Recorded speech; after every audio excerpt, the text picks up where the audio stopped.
Sir, हम एक ऐसे देश में रहते हैं जहां शराब और सिगरेट तो खुलेआम बेची जाते हैं, लेकिन सैनिटरी पैड को अखबार में लपेट के दिया जाता है जैसे कि आप कोई इलीगल प्रोडक्ट खरीद रहे हो या इलीगल प्रोडक्ट का एक्सेस पा रहे हो।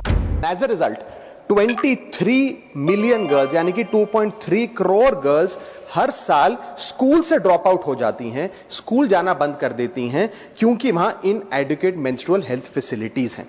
Sir, lack of sanitation and lack of access to menstrual products के चलते हमारी बेटियां ऑन एन एवरेज 60 दिन साल में स्कूल मिस करने को मजबूर होती हैं और वर्किंग महिलाएं महीने में 2 से 5 दिन अपना ऑफिस मिस करने को मजबूर होती हैं। सर, हम एक ऐसे देश में रहते हैं जहां शराब और सिगरेट तो खुलेआम बेची जाते हैं, लेकिन सैनिटरी पैड को अखबार में लपेट के दिया जाता है जैसे कि आप कोई इलीगल प्रोडक्ट खरीद रहे हो या इलीगल प्रोडक्ट का एक्सेस पा रहे हो।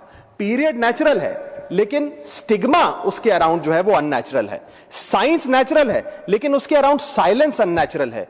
मेंस्ट्रुएशन बायोलॉजी है, लेकिन इस प्रकार की सोच जो मिसोजिनी है वो एक आइडियोलॉजी है। सर, और मैं इससे संबंधित 5 विषय उठाना चाहता हूं जो इस बिल में शामिल किए जाएं। मेरा पहला मुद्दा है कि मेंस्ट्रुअल हेल्थ और हाइजीन एक विमेन्स इशू नहीं, एक पब्लिक हेल्थ का मैटर है।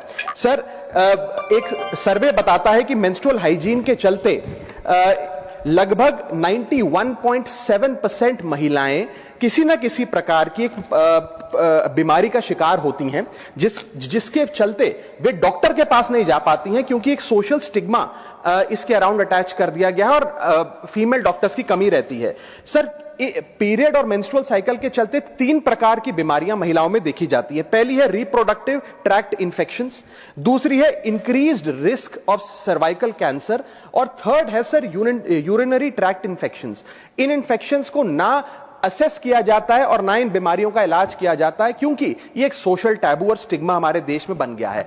2024 की NIH का स्टडी बताती है सर कि 16 राज्यों में जब सर्वे किया गया तो उसमें पाया गया कि 14.3% of the girls saw treatment from health professionals for menstrual problems, यानी कि 100 में से मात्र 14 लड़कियां ही, बच्चियां ही डॉक्टर या अस्पताल जा सकी।